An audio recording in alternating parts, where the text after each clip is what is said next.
Man, I just started crying, and the mom started crying, and we were all crying and drinking vodka. Like, oh, distribution and festival rounds is quite hard. And I got a lot of rejections. And then one morning, the email, and bam, you selected 15th, Nice. 50th edition. I'm like, man, I just started crying, to be honest.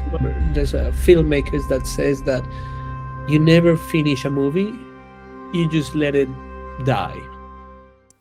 If you're trying to get your short film distributed, it's almost impossible. And that's why we decided to create ELEVI. ELEVI is a platform that is dedicated to the filmmakers, the athletes, and all the people that are behind some of the best shorts about sports, adventure, nature.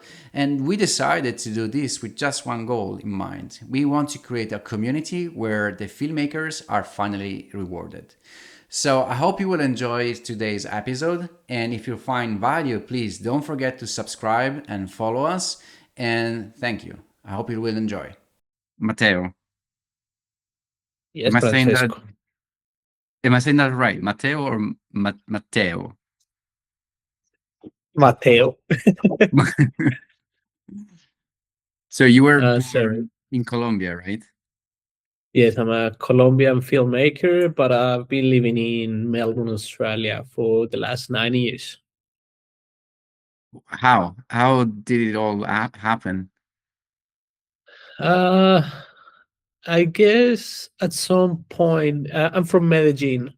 It's literally geographically, it's a very small city, and for me and my partner, it literally felt like a very small city at some point, and we just wanted to live the world and experience something else, and yeah, live new experiences. So let's move to Australia, to the other side of the world. Why not? Let's give it a try. And here And we are 9 years later. was it hard to move from Colombia to Australia? uh For me, not so much. For my partner, was a bit harder because of the family. I'm not like a huge family guy. At that moment, I was into cycling a lot, and I came here and started doing a lot of cycling, working with cycling. So I was just living the dream, and to be honest, I'm still living the dream here. So we really connected very well with Melbourne, and yeah, this is the place we call home now. So, I mean, in retrospective, I wouldn't say it was hard. Melbourne is very welcoming city, and it's an amazing city. So, I would say Right. no, it wasn't hard. Right. So it wasn't difficult for you to find, I guess, a visa unless you had some relatives already living in Australia. That wasn't hard for you. Uh, it's crazy because in terms of visa, like, I mean, we came with a student visa, and it was relatively easy. Then we went into a lot of sponsorship visas, but if you ask, that has been the hardest. 9 years, I'm still not a resident, so that has been really hard. We're still on the sponsorship visas. We just applied for the visa, which we think is going to be the last process, because I started two processes on myself. My wife has started one, is the one we're currently in. So residency wise has been a nightmare. That has been very hard. Uh, yeah, for some reason I forgot that bit when you asked if it was hard. But yeah, I guess I'm just trying to focus on the good things of living in Australia. But immigration, Okay. And so you mentioned that Melbourne has been pretty good with you. Are you saying that because it is good for for filmmakers, for people with your kind of like passion and background? yeah. So first, Melbourne is a very creative city, which is a joy, but also a burden. Sometimes browsing Instagram, and I keep finding, oh wow, that's a very good cinematographer. It's from Melbourne, so you have a lot of like the bar is very high. which is very good because it pushes you to keep working and improving, but also for the mindset sometimes it's very hard, for your imposter syndrome, for comparing yourself with others. Why is that person working with that client and not me? So that has been challenging. But Melbourne has also something that really helped me a lot, and is that it really allows you to be whatever you want to be. I'm an industrial engineer who then moved to marketing in cycling industry, and then I turned a filmmaker, and that was all because greatly because I'm in Melbourne, and I know that if everything goes bad or whatever, I can go and serve coffees and I'll have a good life. So it really gives you that confidence that, man, you can really do whatever you want, and the hopefully the economy will support you. Or at least that was my belief. I don't know if it's true. Nothing has gone bad yet, so I still believe that if everything goes bad, I can still serve coffee and earn a living. So I guess that's my security mattress. And so you were not a filmmaker, like, I mean, how long have you been a filmmaker officially? Or you can call yourself like that? I would say that I would call myself like that. Wow. I wouldn't call myself a filmmaker, but I would say maybe 6 years. I've been working with cameras for the last 8, but obviously, starting, you're just really mucking around. So maybe that I started really seriously working on it. Let's bring it down to 5 years. That I would say, okay, this is what I'm gonna do for a living. And what do you feel when you're filming? And I guess then we can start talking also about your title, Black Eyes, but in general, like when you are there, like shooting a documentary, because you've done already more documentaries, not just Black Eyes in the past, right? Yeah, yeah. To be honest, it's just an obsession. I've been trying to get into a lot of meditation and stuff like that because uh sometimes at night I can't really sleep because I have a project in my mind that I just can simply disconnect. Man, I really need to go sleep. But I love it. It's really like a struggle, like an internal fight when I'm preparing into a project and I'm getting all this anxiety and my brain is rushing and trying to get everything in place, that everything is in the right place at the right time. But then I turn the camera or I say hi to the person in front of it and everything disappears, and literally is the most mindful thing ever when you're with your camera and you're just there in the moment and you're only thinking what you're doing in that moment. So it's something I really like, the mindfulness you have when you are in production, when you're filming. You can't really do anything else rather than being there in the moment. So when you have that doing a documentary in Mongolia, you're just really living the moment because you're there. You're only focusing on doing that. So you're 100% present. And that is something I really like from it. And I tried to do a little bit of research about your past works, and it feels like you're really drawn into indigenous communities. Uh, why is that? That's a really good question. Why Thanks. is that? Well, I think first, coming from Latin America, from Colombia, of course, Latin America has a huge indigenous background, and where they're still fighting to survive and to keep their traditions alive. So I think it comes from there. But I think okay, no, I think I know the moment that it really clicked, and when I finished uni, when I finished studying engineering, my sister at the moment she was living in Kenya. Like her husband is a pilot or whatever, and she was like, "Okay, my graduation present is why don't you come here for 6 months and just spend some time and take like this semester gap." And I went there, and it was actually one of the no, it was the first time that I used like a proper camera. It was a DSLR, Canon TI or something from my in-law. And we went into these safaris and I started using the camera. And I remember like I took some photos on that trip that I feel really proud of because it was my first time with a proper camera.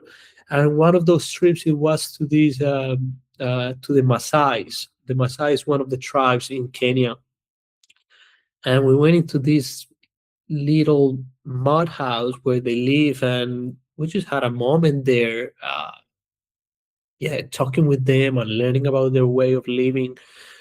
And for me it was really like mind-blowing that in 2013, like nowadays in the present, people would still be living like it was, I don't know, 2000 years ago.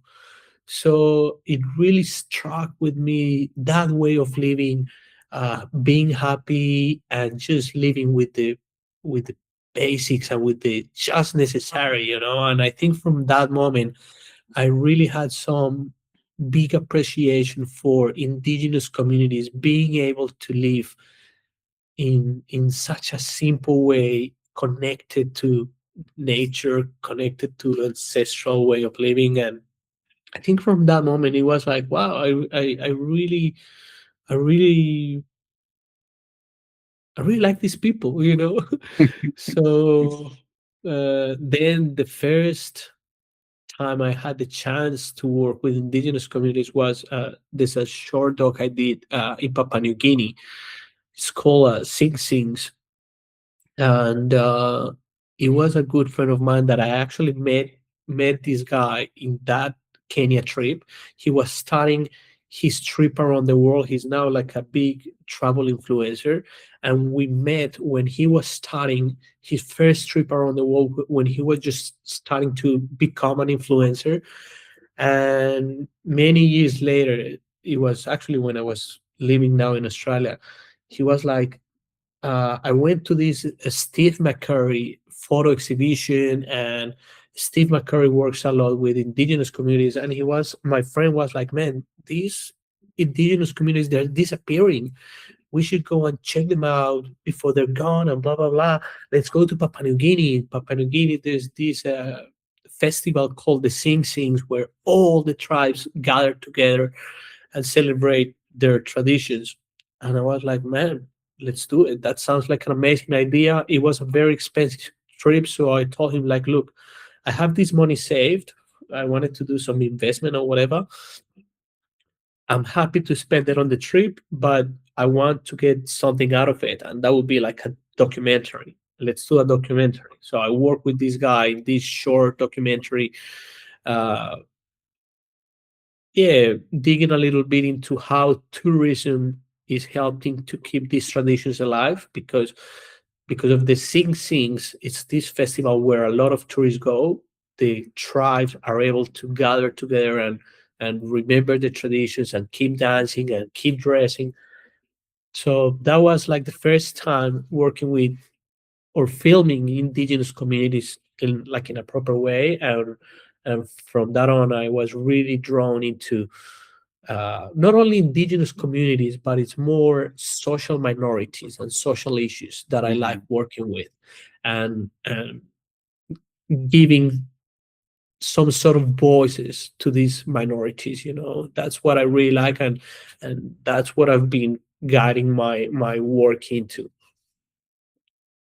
Nice, nice. So essentially, you are trying to, like, I don't know, record just to like preserve the memory of certain traditions. Yes, yes, I would like to see it that that way, not being egocentric, that Right. I'm saving their world or their world or their traditions, but maybe saving me. Yeah. No, because sometimes when you're a filmmaker, you're just like there and you can't really interact. You're just there to document, especially when you're doing a documentary.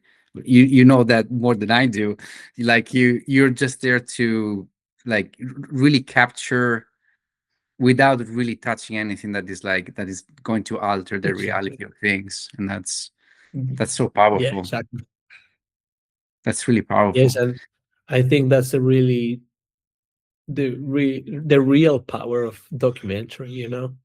So So that's what you really like to do the most, documentaries. I have a mix, to be honest. I if you give me lots of money, I would do a lot of documentaries. But obviously, making documentaries expensive. It doesn't give too much money. So I do a lot of commercial work as well, and like commercial ads, which I really enjoy, and I'm really interested into narrative as well. Like I've been exploring those ways. For example, the current documentary that I'm working on with the park rangers in Colombia, it's a false documentary. I mean, it's a reenacted documentary. So we're working with the same people, the same things that happened 6 years ago, but we are filming today. So I have to direct the scene, I have to direct the non-actors people, and I'm really enjoying building like that narrative and not just filming whatever is happening at the moment. So I'm also really interested into building a narrative. I've been exploring that as well. So you work most of the time by yourself, or do you have a team? Do you have an editor, a writer? Do you work with a team, or is mostly by yourself? It's well, until now, for example, Black Eyes, the Mongolian dog, it was all by myself, from shooting to editing to grading. Now the current project I'm working on, it's a feature doc. We got some funding, and it's the first project, for example, that I've given away the camera. So I'm directing it. I have an editor, I have a cinematographer, and I'm just directing it and writing it per se. But yeah, it's been interesting. For example, to give away the camera, man, I Mm. love using the camera. So it had to be a really specific person. The my dear friend that got me into filmmaking, I think he would be one of the only persons that I gave the camera to, so he films one of my projects. Otherwise, I'll be with the camera forever. So hold on a second. I mean, seriously, you shot everything. I mean, you shot Black Eyes and you edited that. You did all of that by yourself. Yes. So one of the things I really wanted to do with Black Eyes, initially Black Eyes, I was going there with the friend that I work with in Papua New Guinea. But at some point, I was like, man, sorry, I have to do this alone. I need to go by myself. When I decided I wanted to capture the story of a young person, at the beginning, I didn't know it was going to be a girl, but I knew it was going to be like a young person. I wanted to see a young person learning this tradition. I knew from that moment that I needed to create a good connection with them, a good relationship, so there would be no any other barriers. And that's when I said, like, I have to go on my own. Whenever you're traveling with friends, it doesn't need to be on a documentary or anything. If you're traveling with friends, partners, or whatever, you always have that barrier to connect with the person from that place, because first there's a language barrier. If you can really talk with the person in front of you, it's going to be easier for you to talk with your friend or with your partner. So that's immediately a barrier. But if you don't have nothing that speaks your language and you're there with this whole family, the only thing you can do is connect with them, you know. So it's a more pure connection. So when I wanted to work with this young person, working with kids, it's always hard, you know. They're shy, they're not in they haven't been in front of a camera probably. So I just wanted to have the least distractions possible so I could connect genuinely with them. So I said, yeah, I'm going 100% on my own, non assistant, non anything. Let's just have a, a good adventure, you know, and figure it out on myself.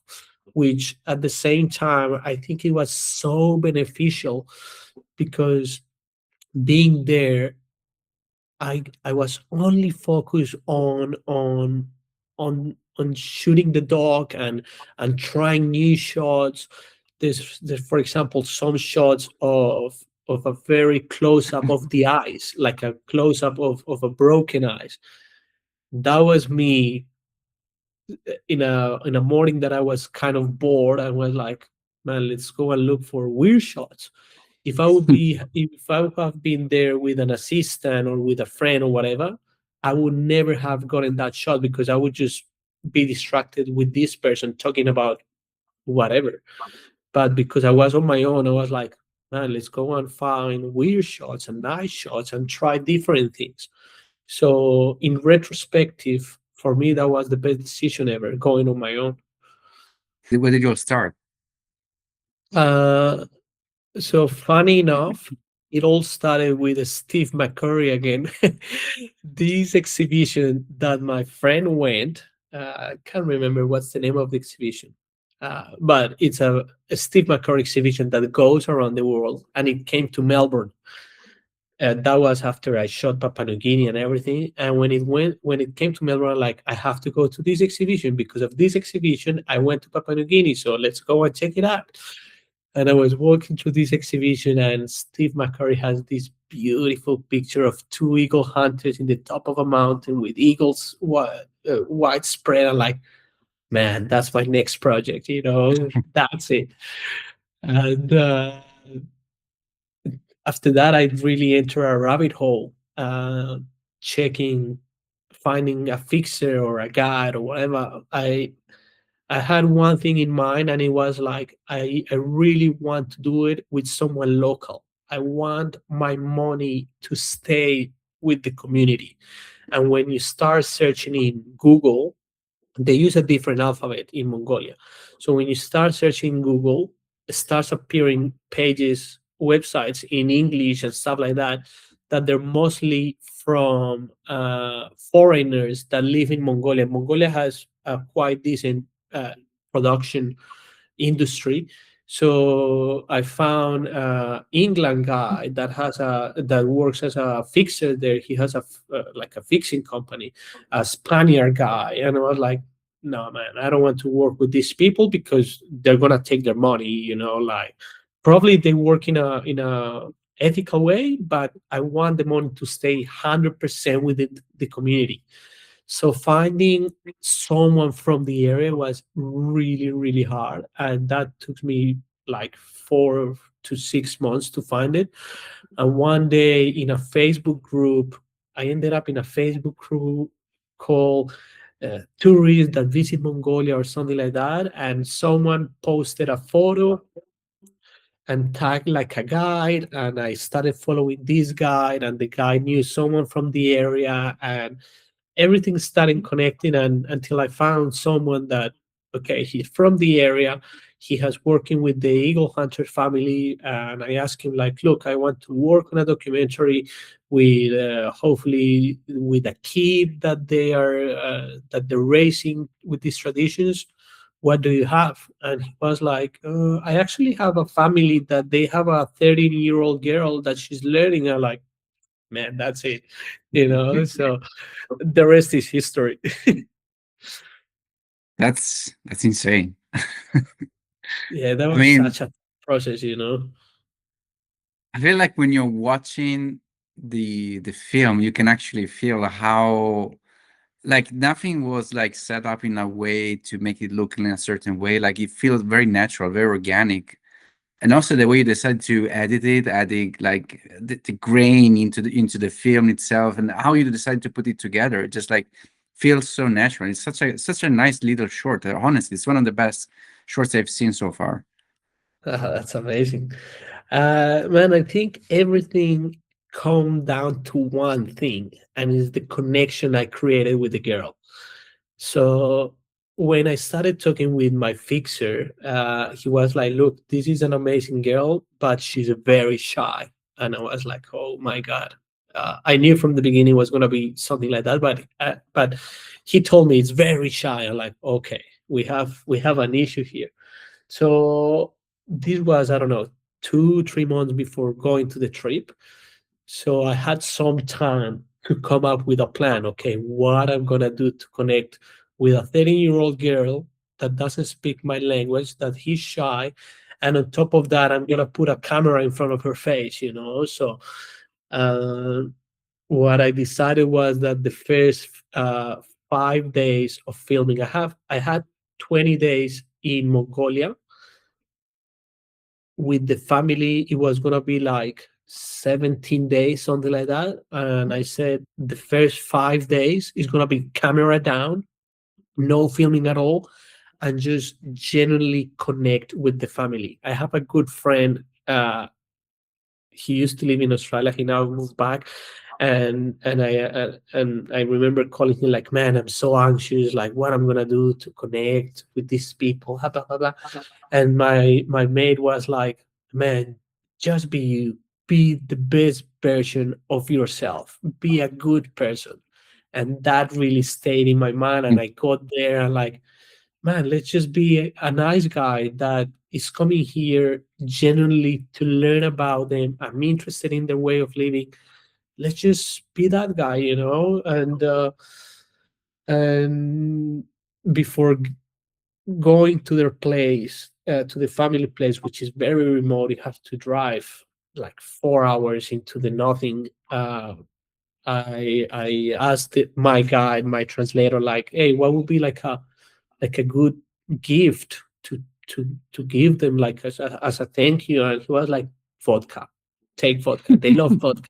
Like, okay, let's bring some vodka. And I brought some beers and blah blah blah.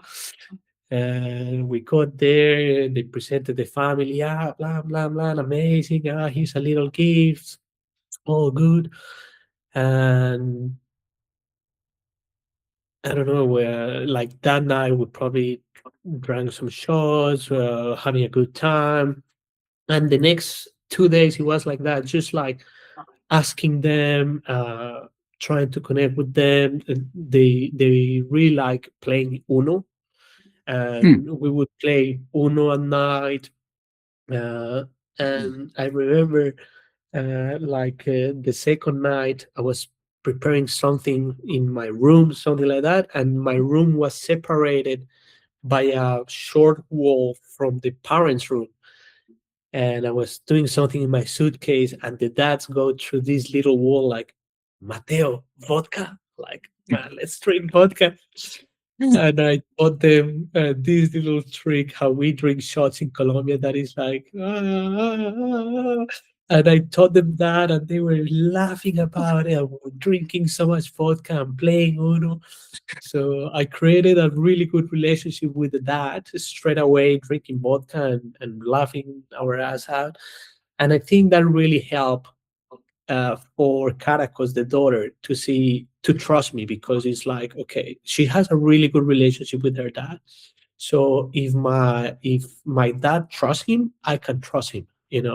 So as well, when we were playing Uno, I was always like having this little game against her, like, "I'm gonna give you the platform, and I'm gonna beat you." And he was doing the same, trying to beat me. So we started doing like these little funny games and creating this nice relationship. And I think it was like the third day that we were all having dinner, and the dad started talking to my translator for a long time. And like, "Oh, what is this guy saying?" And when they finished talking, the translator was like, "Mateo, I would like to say some words that Nubrek told me." And he's starting this monologue of, Nurbek said that your family should be proud of you, the type of son that they have, that you're an amazing person, that you feel part of the family, even though it has been 3 days.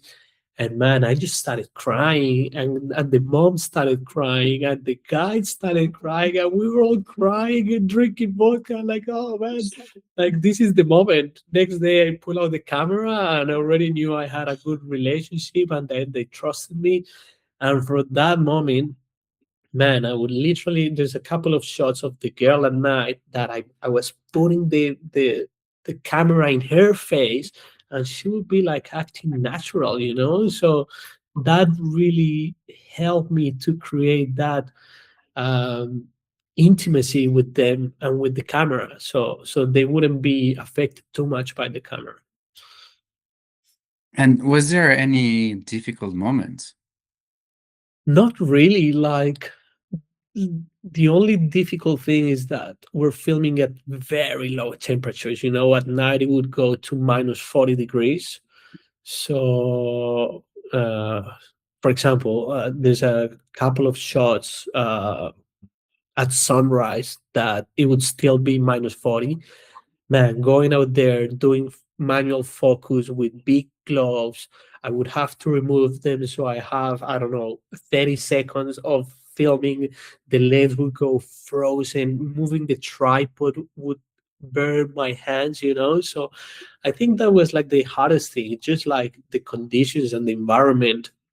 Especially, I come from the tropics, man. So the coldest I will ever go is to 5 degrees. You know, then I'm filming in minus 40 by my own, carrying a tripod and camera, doing manual focus.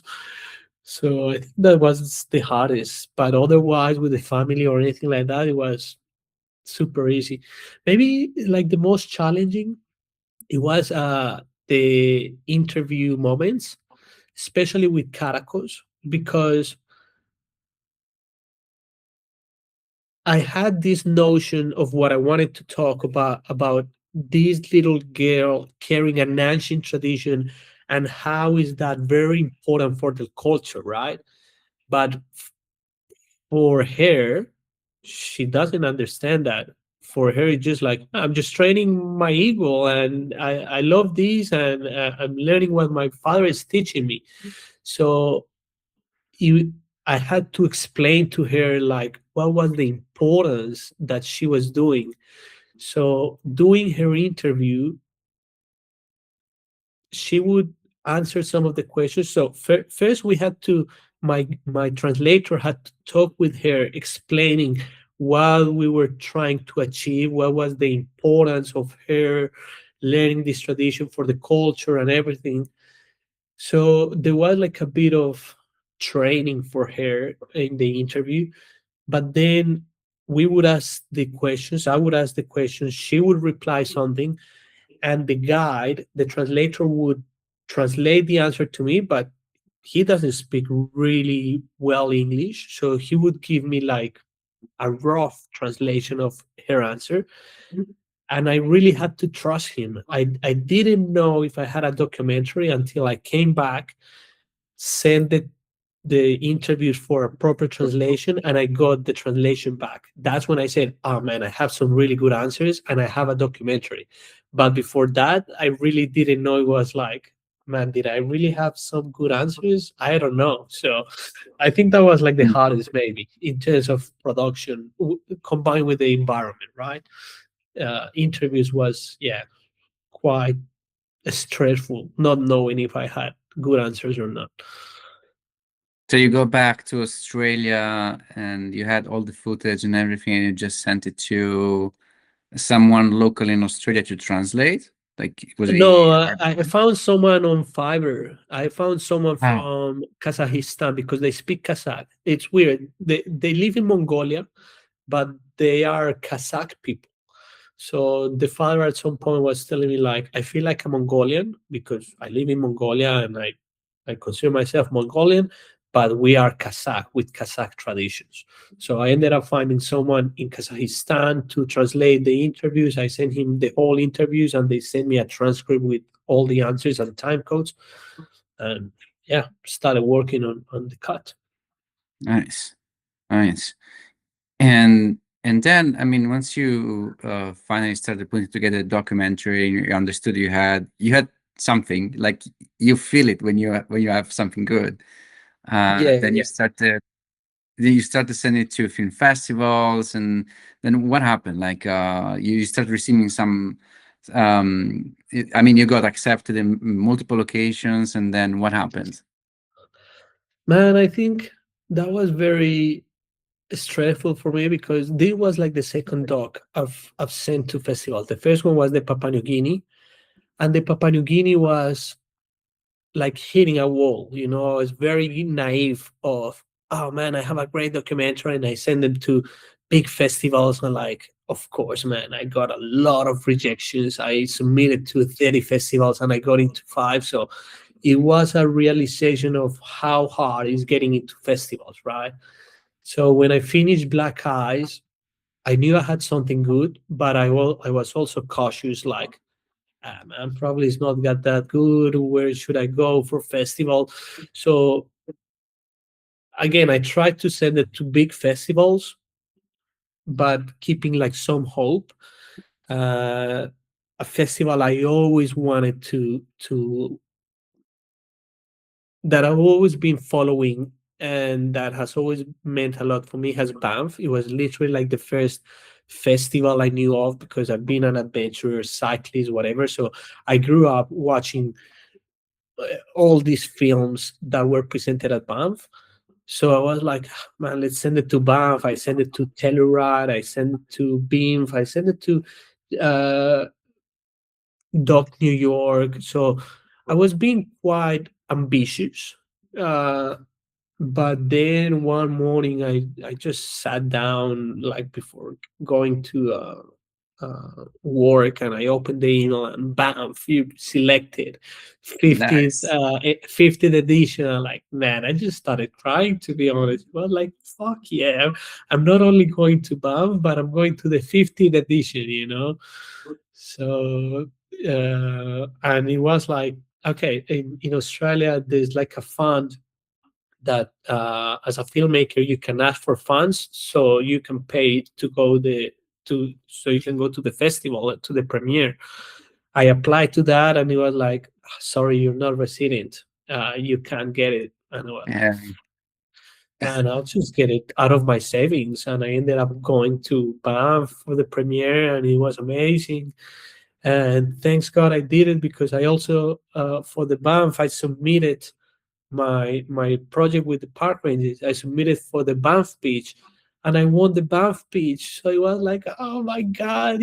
So it was like I took there not only Black Eyes, but I also took the current project I'm working on, and we won the pitch, and that allowed me to go into production. So going to Banff, it was like a fairy tale, man. It was literally a dream come true. That's And great. after Yeah. that, of course, No, go sorry, you ahead. Go go. ahead. No, and after that, the usual festival round. Uh, I Doing distribution and festival rounds is quite hard, and you really need to go into some with some strategy, because for the first doc I did, I was just submitting like, oh, I like that festival for any reason, I'll send it to that. Rejected. So for this one, it was an understanding of, okay, what are the strengths of my dog? What are the festivals that reward that strength, and try to connect them? So in my case, it was, for example, outdoor festivals, mountain film festivals. And when I understood that, I started finding these festivals that they resonate with that, and so far is doing like a good festival round. Yeah, yeah, yeah, yeah. No, and it's funny because I want to say that I was there too this year at Banff. Uh, uh, One of my film was also selected this year, so Oh, really? yeah, that was actually my very first film ever in my entire life. So that was kind of like, And it wow, I got to really want. bank. Yes. Hi. Well, I have Oh, to give the credit congrats. to. Well, I have to give the credit to the director that I was a producer and just a photographer on spot. But I mean, the director and the cinematographer, they were amazing. But it was also I had also the same dream. I mean, I always wanted to be an explorer, like, and trying to live that kind of life, and being there, surrounded by people that are enjoying and they have the same kind of passion, was, oh Uh-huh. God, the best festival ever. Yeah, I agree with you. That's good. Yeah, Banff is amazing. If you love the outdoors, Banff is the place to go for sure. Yeah, yeah. Well, I would say, I mean, I don't have any more questions, like, really. I mean, aside from, like, what's next in your future. We know that we know that you're going to work on a feature documentary, and you already shared a little bit about that. But what's going to happen next for Black Eyes? I mean, you're still finishing the film festival submission, or is that over? Uh, that's a good question. Like, there's still two festivals that selected it that haven't showed it yet. Uh, yeah, I think I haven't. I can't say what it is now. They haven't been announced it, but I still have like 5 or 6 submissions for it, and I think that will be it. To be honest, there's I can't remember. There's a filmmakers that says that you never finish a movie, you just let it die. So for example, in this case, you just let it live, right? So I'll just let it live and finish festival round, and just hopefully with the levy, right? Yeah. Hopefully with the levy, we'll find a happy place and just let it live. Mateo, thank you so much for sharing your story, the story about Black Eyes, and a little bit of your past and your future. So thank you so much for being here. And Uh, yeah, Thank you, Francesco, for your time, and also for Elevi for this platform. So films don't die in a sad way, and they actually live there in a happy way. So thank you. if you found value on today's episode, please don't forget to like and subscribe to our content. That will mean the world to us. Every single week, we are going to share insights from filmmakers, athletes, and all the people behind some of the best short films. Hope you liked it, and hope to see you soon. Thanks.